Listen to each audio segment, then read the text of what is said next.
Kumusta na kay anak ni Emiliana doon? Binigyan niya kaya? Matawagan nga itong si Emiliana.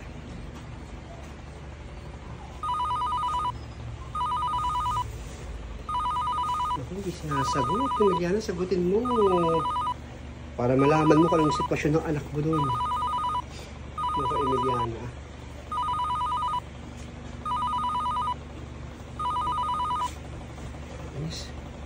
Ninita, ma.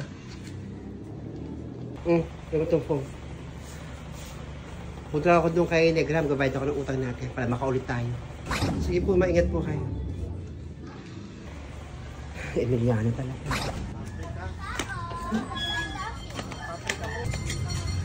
Negra, bayad ko. Bayad ko doon sa utang kong bigas kahapon. Oo, talaga naman, tamang-tama at mamimili ako ngayon.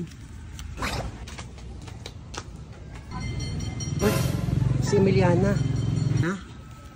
Ano, kausapin mo na kung kakausapin mo. Sabihin mo yung mga nalalaman tungkol dun sa hilaw mong biyan at hipag. Natawagan ko kanina, hindi pa dumaan.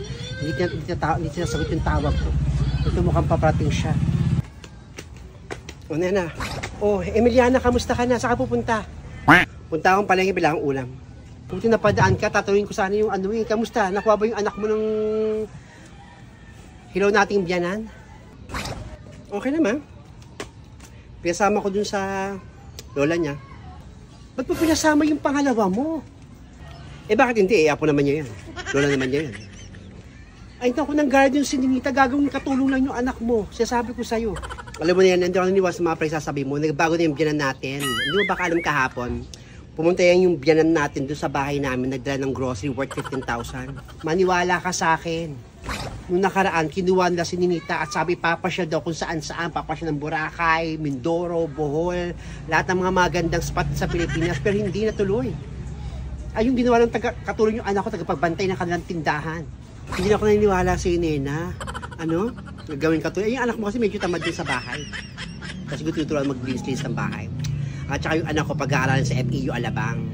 Alam mo kaya kinukwento mo yung mga bagay na ganyan kasi inggitera ka. Inggit na inggit ka sa amin. Pag tutulungan kami nung binan natin, parang inggit na inggit ka. Sinabihan ko na kasi si Nene, nagdamang himasok pa tuloy. Yan tuloy. Napasama pa siya. Hindi ako naiinggit sa'yo, Emiliana. Wala akong kayo inggitan. Concern lang ako sa anak mo. Hindi ako maniniwala sa'yo. Eh di ko ayaw maniwala, di wag.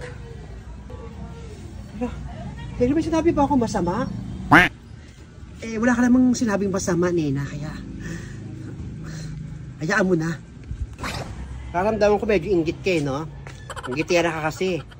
Kasi siraan mo yung binan natin. Ako, huwag kang maniwala, sinabi ko lang sa'yo. Hindi ako mainggit sa'yo, wala akong kainggitan sa'yo. Diyan ka na. Kaya kinakausap nyo. Huwag mo nang pansinin, sige na. O, ano, Nena? Lesson learn yan sa'yo. Huwag ka kasi nangihimasok sa buhay ng iba. Maraming tao sa panahon ngayon na kahit tulungan mo, ungrateful pa rin. Tulad ang ginawa ni Emiliana sa'yo. Concern ka na nga, ikaw pa masama. Tama ka nga, Feli. Dapat ko lang pala pinakailaman, pinangunahan. Dati nayaan ko na siya. Concern lang naman kasi ako, Feli. Sa susunod kasi nila, huwag namang himasok sa buhay ng iba. Mag-focus na sa kung anong buhay meron ka. Mahirap na maging concern ngayon. Ikaw pa mapapahamak. Sige na, mamaya ako na kunin yung sukli ko. Oo.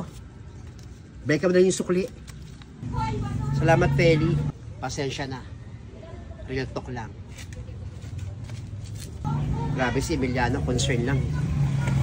Buwisit na Emiliana yun. Siya na nga tinutulungan ni Nena. Siya pa yung ano.